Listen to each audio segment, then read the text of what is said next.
Hi everyone, स्वागत है आप सभी का आपके अपने यूट्यूब चैनल सामान्य अध्ययन केंद्र में। आज की वीडियो में हम लोग बात करेंगे मध्यकालीन भारतीय इतिहास के संदर्भ में जो हम लोग पढ़ रहे थे मुगल काल, उसके अंतर्गत अपना तीसरा टॉपिक यानी कि अकबर। अकबर कौन? जलालुद्दीन मोहम्मद अकबर के बारे में बात करेंगे। थोड़ा सा मैं यहाँ पर कलर चेंज करूंगा, उसके बाद मैं आपको पढ़ाऊंगा, ठीक है। जलालुद्दीन मोहम्मद अकबर जो कि 1556 पर ये अपनी कुर्सी पर बैठेगा, यानी कि मुगलिया सल्तनत पर स्थापित होगा। उसके पश्चात 1605 तक ये गद्दी पर बैठा रहेगा। होगा ये कि ये 49 साल, हाँ एक साल अगर और जोड़ दो तो अर्धशतक भारत पर शासन करने वाला है। इसकी महत्वपूर्ण उपलब्धियां कौन कौन सी हैं? उत्तर भारत के अभियान कौन है? दक्षिण भारत के अभियान कौन है? पर्दा प्रथा प्रशासन क्या है? पेटीकोट प्रशासन क्या है? बैरम खां के संरक्षण में यह व्यक्ति कितने सालों तक शासन करेगा? सबके बारे में डिटेल जानकारी हासिल करेंगे। वीडियो शुरू करने से पहले अगर आपने वीडियो को अभी तक क्या नहीं किया है, लाइक नहीं किया है तो लाइक कर दीजिए, चैनल को सब्सक्राइब कर लीजिए, बेल आइकन को प्रेस कर लीजिए और तथा अपने बच्चों तक अपने दोस्तों तक शेयर कर दीजिए, ठीक है। और टीआरई 4.0 तक की तैयारी तक आप हमारे साथ जुड़े रहिए ताकि आपको संपूर्ण तैयारी लुसेंट के हिसाब से और एनसीईआरटी 6 to 12 के हिसाब से हो सके। तो चलिए शुरू करते हैं अपना अगला टॉपिक, जलालुद्दीन मोहम्मद अकबर, जिसका नाम था जलालुद्दीन। उसके बाद इसको अकबर की उपाधि से सम्मानित किया गया, तब इसको कहा जाने लगा कि जलालुद्दीन मोहम्मद अकबर, और इसको शहंशाह के नाम से भी जानते हैं। 49 वर्ष का शासनकाल है, ठीक है। बस इतनी चीज हमको बतानी थी, अब आप आगे बढ़ेंगे। इसका जन्म 15 अक्टूबर 1542 में होता है, ठीक है। 15 अक्टूबर 1542 में इस व्यक्ति का जन्म होता है, जिसके पिता है हुमायूं। सभी जानते हैं, कोई इसमें टेंशन की बात नहीं है। क्यों? बाबर, हुमायूं, अकबर, है ना। माता इसकी है हमीदा बानो बेगम, वही हमीदा बानो बेगम जो हुमायूं की पत्नी है, ये भी टेंशन वाली बात नहीं है। स्थान इसका कहाँ है? राजा बीरसाल का महल अमरकोट, जो कि सिंध में। हमने आपको बताया था कि जब भारत से भाग कर गया था हुमायूं, तो इसने सिंध में क्या किया था? अपने दिनों को बिताया था, अपने 10 वर्षों को बिताया था, है ना। तो वहीं पर इसके पुत्र का जन्म होता है। नाम इसका है जलालुद्दीन मोहम्मद अकबर। ऐसे नहीं पढ़ा क्योंकि इसका नाम था पहले जलाल, उसके बाद अकबर नाम की उपाधि से सम्मानित किया, तब इसको जलालुद्दीन मोहम्मद अकबर कहा जाने लगा, ठीक है।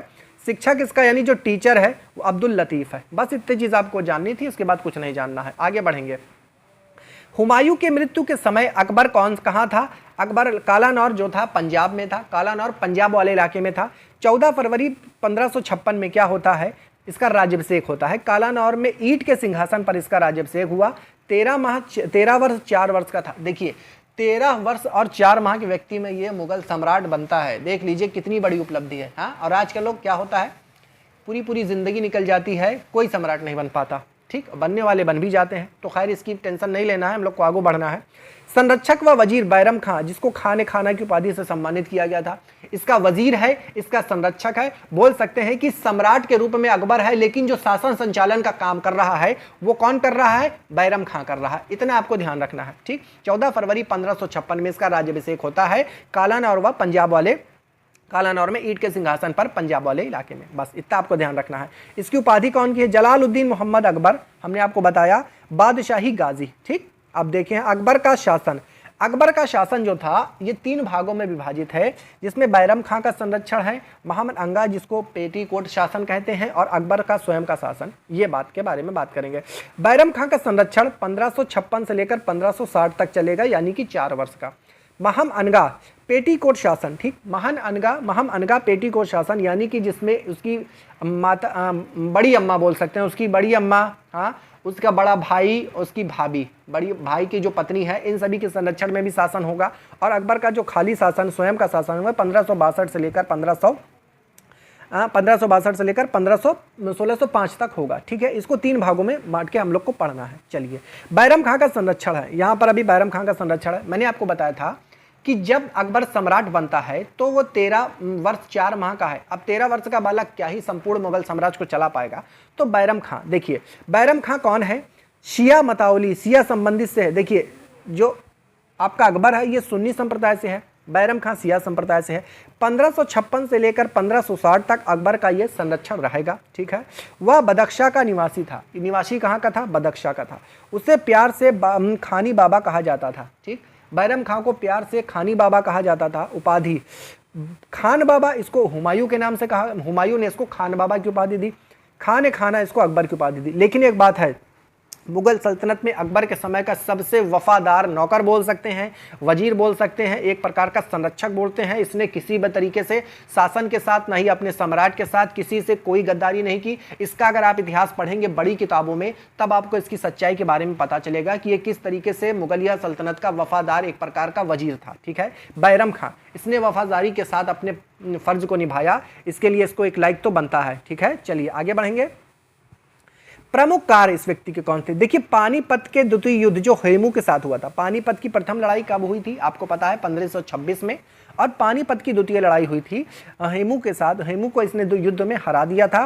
5 नवंबर 1556 में का अकबर, बैरम खां व हेमू के मध्य हुई थी। ठीक है, आगे बढ़ेंगे। हेमू यानी कि हेमचंद्र, इसको हेमू के नाम से हो सकता है कुछ बच्चे सोचे कि ये जो हेमू है ये मुस्लिम शासक है, नहीं, इसका वास्तविक नाम हेमचंद्र है। ये एक प्रकार का हिंदू शासक है। जौनपुर शासक आदिल शाह सूर का प्रधानमंत्री था। ठीक है, आदिल शाह सूर का प्रधानमंत्री था। विक्रमादित्य की उपाधि धारण करने वाला 14वां अंतिम शासक था, अंतिम व्यक्ति थी। विक्रमादित्य की उपाधि धारण करने वाला अंतिम व्यक्ति कौन था? विक्रमादित्य की उपाधि धारण करने वाला अंतिम व्यक्ति हेमू था। और विक्रमादित्य की उपाधि धारण करने वाला प्रथम व्यक्ति कौन था? अगर आप में है दम तो आप कमेंट सेक्शन में जवाब जरूर दीजिएगा। ये आप कहाँ पढ़ चुके हैं? प्राचीन भारत के राजनीतिक इतिहास में इसको आप हम पढ़ा भी चुके हैं, शायद अभी तक नहीं पढ़ाया या पढ़ा चुके हैं तो हम आगे पढ़ा देंगे। अगर आपको पता है तो आप बताइए। दिल्ली सल्तनत का प्रधान व अंतिम हिंदू बनिया सम्राट, देखिए ये बनिया है, ये बनिया हो कि क्या करेगा? सम्राट चलाएगा। चलिए आगे बढ़ते हैं। 31 जनवरी 1561 पाटन नामक स्थान पर मुबारक खां ने बैरम खां को मार डाला। ठीक है, पाटन नामक स्थान पर मुबारक खां ने बैरम खां को मार डाला। चलिए आगे बढ़ेंगे। अकबर ने बैरम खां की विधवा सलीमा बेगम व बेटे अब्दुल रहमान खान खाना को संरक्षण दिया। ठीक है, सलीमा बेगम से क्या करता है? ये व्यक्ति विवाह भी कर लेता है और साथ ही साथ इसके बेटे को गोद ले लेता है और खान खाना अब्दुल रहीम खान खाना को नौरत्नों में शामिल कर देता है। इसके अकबर के नौरत्न कौन कौन से हैं ये अभी हम लोग आगे पढ़ेंगे। ठीक है, जब अकबर का इतिहास आप पढ़ेंगे ना तो आपको बहुत मजा आने वाला है। कुल मिलाकर संपूर्ण मुगल सल्तनत का ही इतिहास आप पढ़ेंगे तो बहुत अच्छा लगेगा आपको पढ़ने में। इतिहास को आप एक स्टूडेंट की नज़र से ही आपको पढ़ना है। ठीक है, आगे बढ़ेंगे। पेटीकोट शासन 1560 से 62। चलिए 1560 से 62 तक अकबर की दाई माँ यानी कि बड़ी अम्मा, दाई माँ महम अनगा के प्रभाव में रहा। इसे पर्दा प्रथा या पेटीकोट शासन कहा गया। अकबर ने महम अनगा के पुत्र आदम खां को मारा, जिसके वियोग में महम अनगा की मृत्यु हो गई। अब आदम खां ने क्या किया था?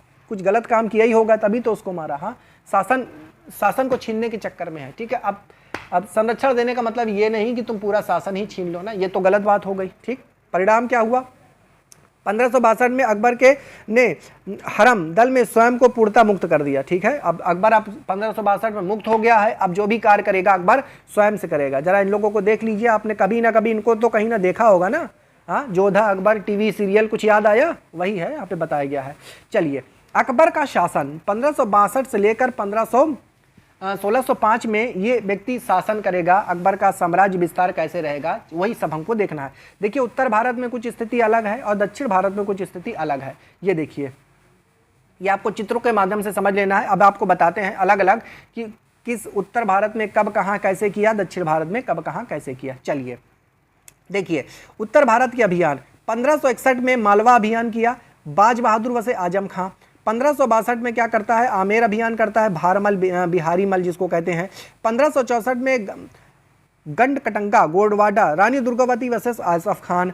1568 में चित्तौड़ अभियान राणा उदय सिंह वर्सेस अकबर। 1571 से 73 के मध्य गुजरात अभियान मुजफ्फर खान तृतीय एवं अकबर। 1574 एवं 1576 बंगाल व बिहार दाऊद खां अफगानी वर्सेस मुनीम खां। 1576 में हल्दी घाटी का युद्ध राणा प्रताप वर्सेस मान सिंह व असफ खां। देखिए, आप एक चीज़ ये समझिए, ये जो गुजरात अभियान 1571 से 73 वाला है, इस अभियान के इसी अभियान के दौरान गुजरात में अकबर ने क्या देखा था? समुद्र को देखा था। ठीक, और गुजरात अभियान के दौरान उसने क्या करा था? बुलंद दरवाजा फतेहपुर सीकरी में बनवाया था और इसने पहली बार समुद्र को देखा था। इसके पश्चात इसको पता ही नहीं था कि जिस सम्राट में वो राजा बना बैठा है उसकी कोई सीमा समुद्र से भी मिलती है। चलिए आगे बढ़ेंगे बिना किसी देरी के।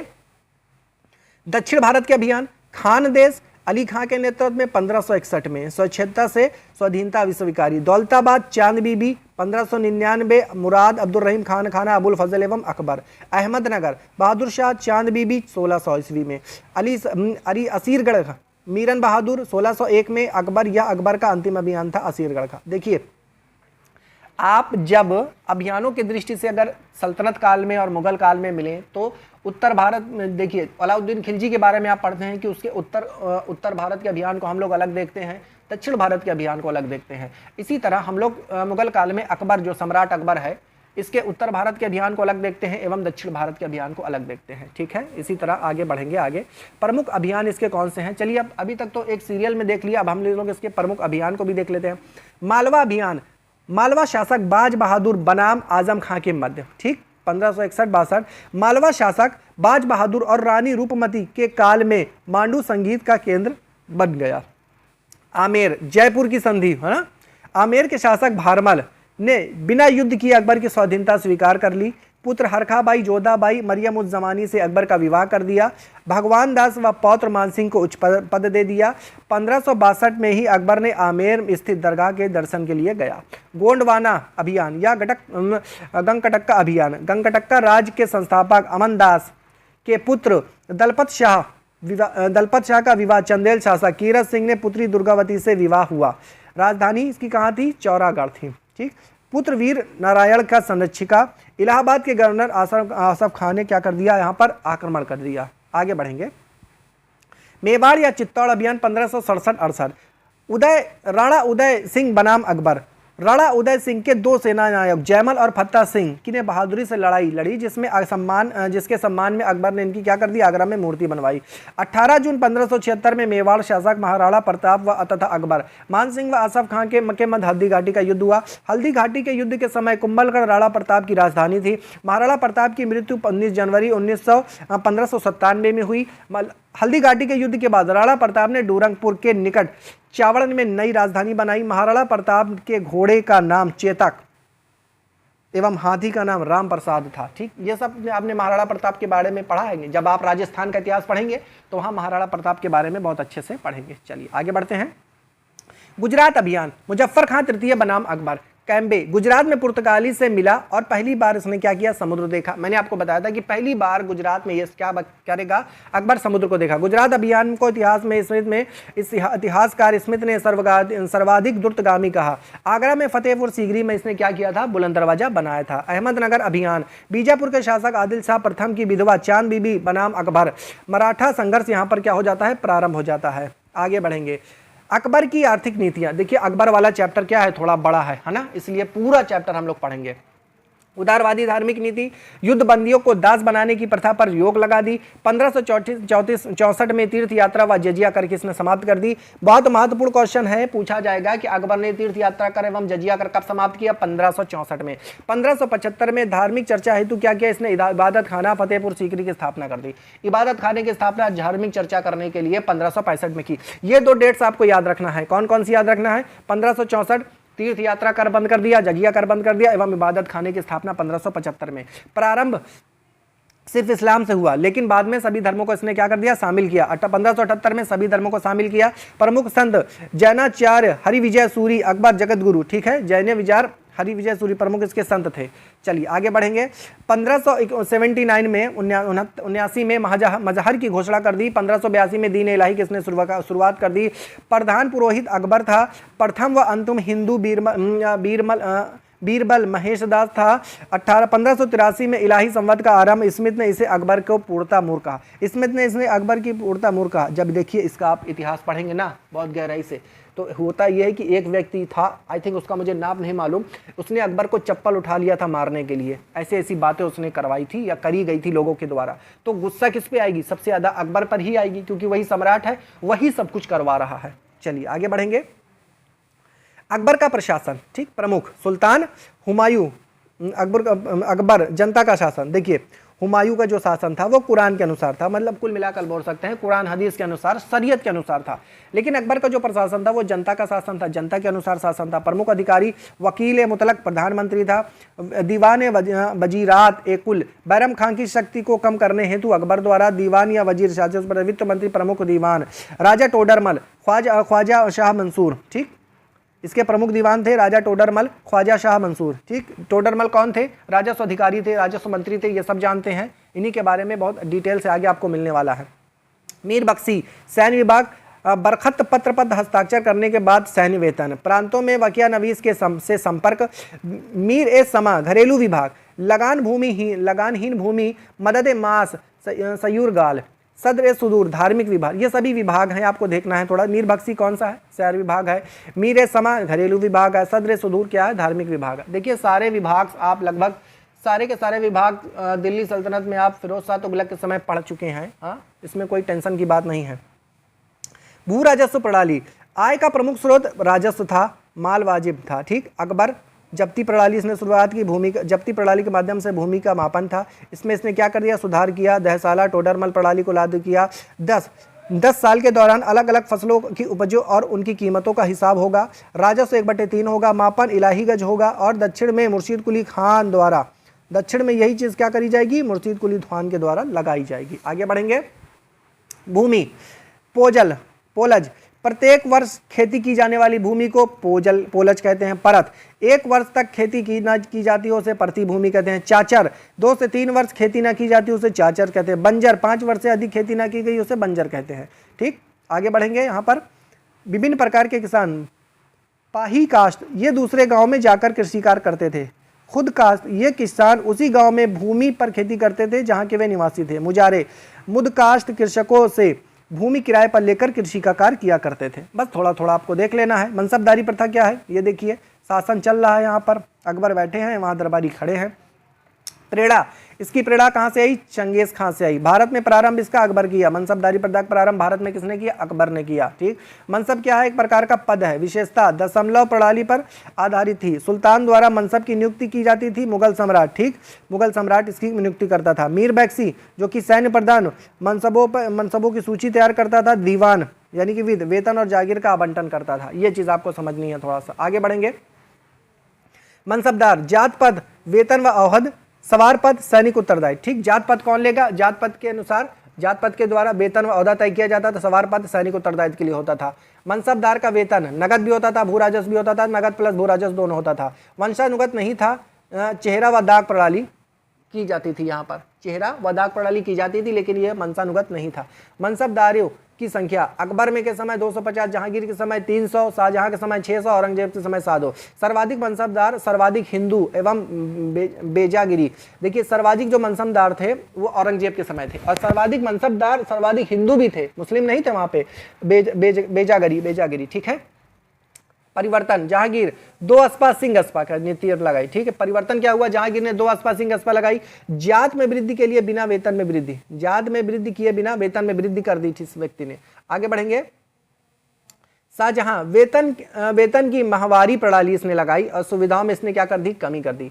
ऐसा तो नहीं लगता इसने सुविधाओं में कमी कर दी कि लाल किला और ताजमहल बनवाने के लिए इसने वेतन में कमी कर दी? आई थिंक, मुझे नहीं मालूम, ये जो भी हो सकता है। चलिए अकबर के नवरत्नों के बारे में बात करेंगे हम लोग। अकबर के नवरत्न, बीरबल, अबुल फजल, तानसेन, अब्दुर रहीम खान खाना, वही जो बैरम खां का पुत्र था। हाँ, मान सिंह, राजा टोडरमल, फैजी, हकीम हुमाम, मुल्ला दो प्याजा। ठीक, मुल्ला दो प्याजा। मैं तो उसको समझता था कुछ इधर उधर हो, जब कुछ लोग बोलते थे मुल्ला दो प्याजा, तब जब मैंने इतिहास को पढ़ा गहराई से, तब मुझे समझ में आया कि मुल्ला दो प्याजा तो अकबर के नवरत्नों में से एक है। ठीक है, चलिए आगे बढ़ते हैं। बीरबल, थोड़ा सा इन लोगों के बारे में बात करेंगे।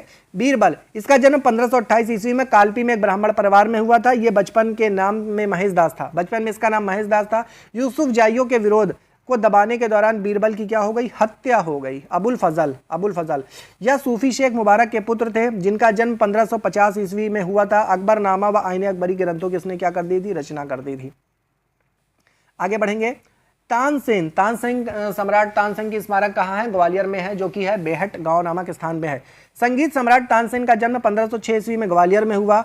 इनका असली नाम रामतनु पांडे था। इनकी प्रमुख कृतियां थी मियाँ की टोपी, देखिए मियाँ की टोपी, मियाँ का मल्हार, मियाँ का सारंग, दरबारी कान्हारा आदि।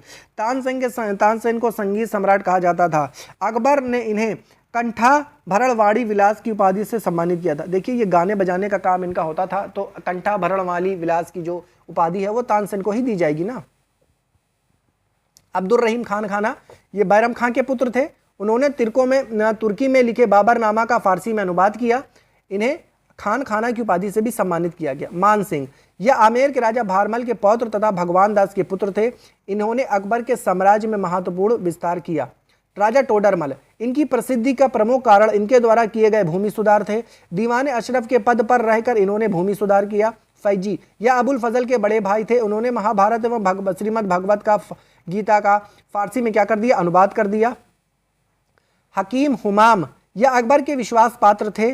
मुल्ला दो प्याजा, अपनी बुद्धिमानी एवं वाक पटुता के कारण नवरत्नों में इन्हें शामिल किया गया। देखिए इनकी कोई क्वालिटी नहीं थी, लेकिन क्या हो गया कि इनकी बुद्धिमानी के कारण इन्हें नवरत्नों में शामिल कर लिया गया। अकबर कालीन कुछ साहित्य हैं। राजकीय भाषा फारसी। हिंदी साहित्य का स्वर्णकाल, ठीक, हिंदी साहित्य का स्वर्णकाल कहा जाता है। राजकवि इसके फैजी थे। अबुल फजल अकबरनामा की रचना की। अनुवाद विभाग की स्थापना की। पंचतंत्र का फारसी में अनुवाद अबुल फजल ने पंचतंत्र का फारसी अनुवाद अबुल फजल ने अनवर ए सादत नाम से मौलाना हुसैन फैजू यार दानिश से किया था। हाजी इब्राहिम सरहदी अर्थ अथर्ववेद उन्होंने रचना की थी। हाँ, रचना नहीं की थी, क्या किया था, अनुवाद किया था। मल्ला शाहू मोहम्मद राज तरंगीड़ी, जिसमें कश्मीर का इतिहास मिलता है। अब्दुल रहीम खान खाना तुजु के बाबरी का अनुवाद किया था। फैजी लीलावती का फारसी अनुवाद किया था। फैजी ने नल दमयंती सूरदास द्वारा रचित कथा का फारसी में अनुवाद कर उसका नाम सहेली में रखा था। नल और दमयंती का जो प्रमुख किला है, जो कि मध्य प्रदेश में आपको नरवर में देखने को मिलेगा, आप वहां पर जाकर देख सकते हैं। लगभग 12 किलोमीटर के रेंज में फैला हुआ ये किला है और बहुत ही खंडर हो चुका है। मैं गया हूं तो मैंने वहां देखा है, तो मैं बता रहा हूं। चलिए आगे बढ़ते हैं। भागवत पुराण अनुवाद फारसी में टोडरमल, ठीक, इन्होंने किया। भागवत पुराण का अनुवाद फारसी में अनुवाद टोडरमल ने किया। अब्दुल कादिर बदायूनी ने सिंहासन बत्तीसी का अनुवाद फारसी में किया। विभिन्न उपाधियां, भगवान दास, अमीरुल उमरा, बीरबल, कविप्रिय, नरहरी, महापात्र, अब्बुस सम्मद, शीरी कलम, मोहम्मद हुसैन, जड़ी कलम, तानसेन, कंठावरण, बाड़ी विलास। ठीक, हमने आपको बताया था कि कंठावरण बाड़ी विलास उसी को मिलेगी जो गाने बजाने में अच्छा होगा। ठीक है। अबुल फजल ने अमेरिका की खोज का जिक्र किया है। अबुल फजल ने अमेरिका की खोज का जिक्र भी किया है। आगे बढ़ेंगे। अकबर से जुड़े अन्य तथ्य। अकबर के दरबार में प्रसिद्ध चित्र अब्दुल सम्मद थे। ठीक। दसवंत एवं बसावन अकबर के दरबार में चित्रकार थे। अकबर के शासनकाल में प्रमुख गायक तानसेन, बाज बहादुर, स्वामी हरिदास, बाबा रामदास एवं बैजू बाबरा थे। देखिए इतने सारे गाना गाने वाले थे, परंतु सबसे ज्यादा जो फेमस व्यक्ति है वो तानसेन ही है। हो सकता है इसके आगे के नाम भी ना पता हो आप लोग को। अकबर के समकालीन प्रसिद्ध सूफी संत शेख सलीम चिश्ती थे, जिनकी दरगाह फतेहपुर सीकरी आगरा में बनी हुई है। स्थापत्य कला के क्षेत्र में अकबर की महत्वपूर्ण कृतियां हैं। देखिए दिल्ली में हुमायूं का मकबरा बनवाया इसने, आगरा में लाल किला बनवाया। देखिए आगरा में लाल किला बनवाया है, दिल्ली में लाल किला वो शाहजहां ने बनवाया है। फतेहपुर सीकरी में शाही महल, दीवाने खास, पंचमहल, बुलंद दरवाजा, जोधाबाई का महल, इबादत खाना, इलाहाबाद का किला और लाहौर का किला, ये सब किसने बनवाया है? अकबर ने बनवाया है। ठीक है। आगे कुछ है इसका। 1602 में सलीम जहांगीर के निर्देश पर दक्षिण से आगरा की ओर आ रहे अबुल फजल को रास्ते में वीर सिंह बुंदेला नामक सरदार ने हत्या कर दी थी। किसने कर दी थी? वीर सिंह बुंदेला नामक सरदार ने हत्या कर दी थी। 4 बाग बनाने की परंपरा अकबर के समय शुरू हुई। 4 बाग जो है बनाने की परंपरा अकबर के समय में शुरू हुई। अकबर नगाड़ा नामक वाद्य यंत्र बजाता, यानी गिटार वाचक भी था अकबर। हाँ, अकबर की मृत्यु 16 अक्टूबर 1605 को हुई। आगरा के निकट सिकंदरा में इसको दफनाया गया। देख लीजिए, ये आप देख लीजिए आप, ये अकबर दफन है ना। हाँ, जाके देखिए आप आगरा में। चलिए नेक्स्ट वीडियो में हम लोग मिलेंगे जहीरुद्दीन मोहम्मद बाबर से। जहांगीर का जो उससे मिलेंगे हम लोग, जहांगीर से। जहांगीर के जो समय है उसका समय काल को चित्रकला का स्वर्णकाल से भी नामा जाता है। मिलते हैं नेक्स्ट वीडियो में, तब तक के लिए जय हिंद।